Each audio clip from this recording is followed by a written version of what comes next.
Hello guys, this is Alex, and today I wanted to talk to you about 5 reasons why you should challenge yourself. I thought this topic was pretty fitting because of the many challenges I faced with this piece myself.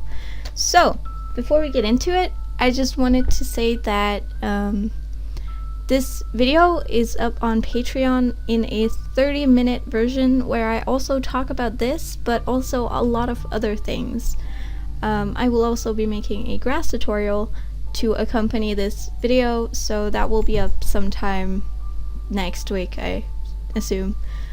I'll get working on it as soon as possible, but yeah, that video is on Patreon, and I would really love it if you guys would support me with only $2 a month to get all that extra content. I post basically daily with works in progress or like I guess studio pictures. So if you would support that, I have a card that will pop up here to go to my Patreon. Anyway, to get into this topic, I wanted to give you 5 reasons why you should challenge yourself. Challenging yourself to me is a very important thing in improving as an artist, and here's why. Number 1, it's really good practice. If you do something that you've never done before, or something in a different way than you've done it before, you are bound to learn from it. You cannot not take away something. So, to me, that's very important, and you gain practice this way. It's a bulletproof way of improving yourself. Number 2, it makes you think outside the box.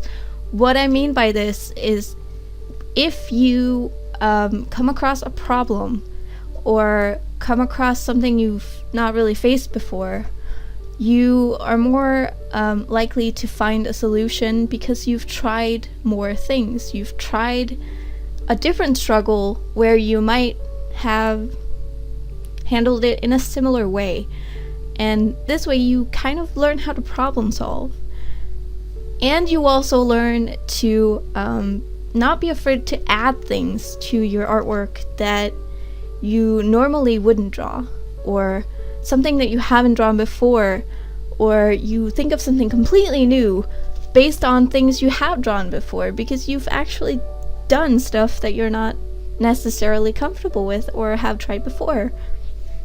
Which leads me to the next one. 3, making mistakes is less scary. I know I do this all the time. I want perfection, I get afraid of making mistakes, and it stops me from doing stuff. But the more I've challenged myself, the less likely I am to stop if I face a mistake. Or if I think something looks wrong, I'm less likely to stop because I know that sometimes you just have to push through it and it'll all work out in the end. Just makes it less nerving for me to go through it.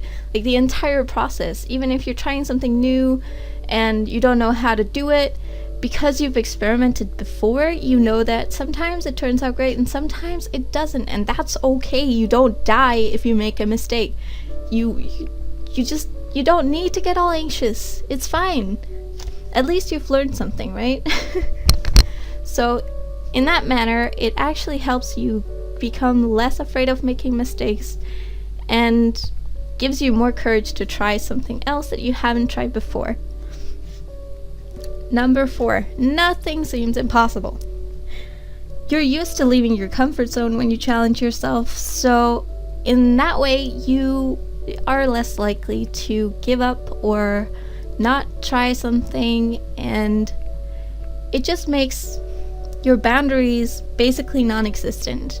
When I started doing this, I actually decided that I wanted to do it without reference. And yes, it is made without reference. I did Google a few times, but basically this is made without reference at all. And is it scary? Yes, it was really challenging. But it didn't feel impossible. It didn't feel like something I couldn't do. I've also experienced that I had this idea for like 6 years, and I never executed it because I was afraid of making mistakes. And I was so afraid that I didn't do it. I didn't do it for 6 whole years. I had a clear idea and everything, but I was so afraid that I couldn't do it that I didn't do it. But over time, as I challenged myself more, while it was still scary to do that project, I think that was just because I had built up this expectation of it being terrible for years, and it made me anxious at first.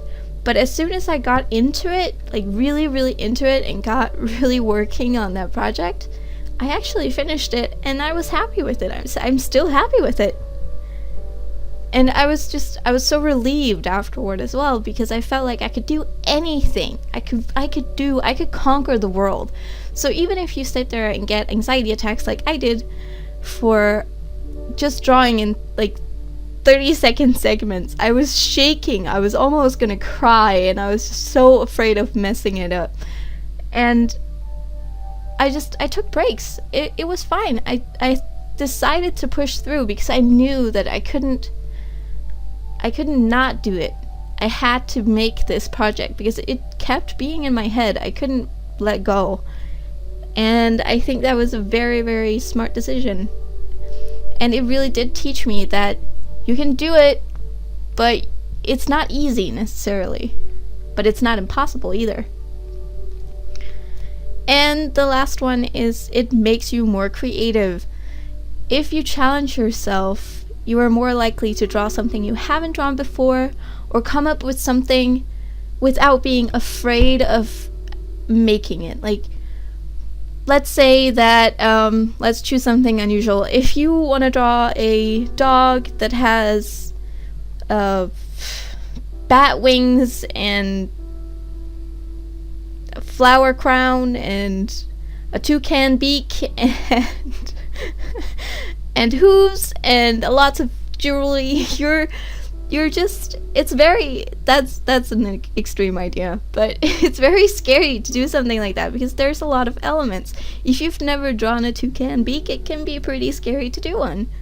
But if you have, or if you have made something similar in the past to challenge yourself, it's easier for you to do it the second time. So generally, it makes you more limitless. I see a lot of people limit themselves to just one type of art, or something along those lines, and it's limiting. It's very limiting. Anyway, I think we're coming to the end of this video, and I hope my advice has somehow been helpful. It can be pretty scary to create art or leave your comfort zone, but I definitely feel that it's worth it. I will leave 4 examples of this in the ending of this video because I actually made this into a version that covers all colors and markings. So I have examples with all of those. There aren't that many in this breed, but there are many in other breeds. So thank you guys for watching, and I hope you enjoyed this video. Thank you for watching, and bye.